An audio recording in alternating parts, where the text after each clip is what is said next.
Night இந்த சம்பவத்தப்ப நான் இங்கே தான் இருந்தேன். என் 2 குழந்தைங்க, பெண் குழந்தைங்க தான் எனக்கு. 2 பெண் குழந்தைகளோட அந்த சைடில் நானும் இந்த இடத்துல தான் இருந்தேன். எவ்வளோ தூரம் ஒரு காவல்துறை வந்து இந்த இடத்துல வந்து ஒரு பாதுகாப்பு கொடுத்துருக்கணுமோ அந்த இதுக்கு நேற்று கொடுக்கல. பர்மிஷன் இந்த இடத்துல கொடுத்து மகா கூடிய தப்பு. இந்த ஜனத்தொகை வந்து இந்த இடத்துல வந்து அவருக்கு ஒரு உச்சக்கட்ட நடிகர் அவர் வராருன்னா அந்த இடத்துல வந்து அவருக்கு உண்டான இடத்த கேட்குறாங்கன்னா அந்த இடத்த கொடுத்துருந்தா இந்த அசம்பாவிதமே நடந்திருக்காது. ஒரு டிச்சு அந்த இடத்துல ஒரு இதில் ஒரு எது மூடல, அந்த இதில் வந்து அத்தனை பேர் உழவுறாங்க. ஒவ்வொரு பெண் குழந்தைங்க எல்லா குழந்தைங்களும் உழவுறாங்க. அப்படி சைடில் தள்ளி விட்டு அப்படி இது பண்ணுறான். அந்த அவர் பஸ் வந்து நின்னது ஒன்று தான். வந்த உடனே போலீஸ்காரங்க 2 லத்தியில் 2 வீடு அடிச்சோடனே எல்லாருமே சைடு வந்து அந்த சைடில் தள்ளுன்னு தான் பிரச்சனையே. அதுக்கு முன்னாடி எந்த ஒரு ஆசை எதுவுமே இல்லாமல் எல்லாம் கரெக்டாக தான் இருந்தோம். நான் நைட்டு மரணத்தை கண்ணில் பார்த்துட்டு போனேங்க. இதை வந்து உடனே வந்து நம்ம தளபதி இதை தப்பு, இது இந்த மாதிரி இடத்துல இது பண்ணாரு அது பண்ணாருனால சொல்றதுக்கெல்லாம் பேஸ்ட்டு.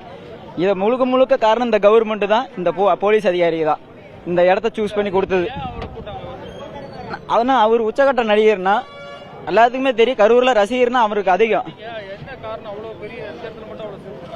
ஆனால் அவர் சைடு பஸ் வந்து இந்த சைடு தான் வருதுங்க நம்மளுக்கு. அதாவது வந்து கரூர் போகிற ஆப்போசிட்டில் நம்மளுக்கு லெஃப்ட் சைடில் பஸ் இந்த சைடில் வந்து இருக்கு. இந்த சைடு வரும்போது கும்பல் இந்த நேரத்தில் ரோட்டுக்கிட்ட தான் இருந்தாங்க. கிழவர சைடும் மேவர சைடும் ஒதுக்கி விட்டுருந்தா இந்த பிரச்சனை இல்லை. சைடில் தள்ளி விட்டதா பிரச்சனை. வந்த உடனே அவர் பஸ் வந்தோடனே போலீஸ்காரங்க என்ன பண்ணா லத்தி எடுத்து அடிக்க ஆரம்பிச்சு இந்த கும்பல் பூரா சைடில் வந்துருச்சு.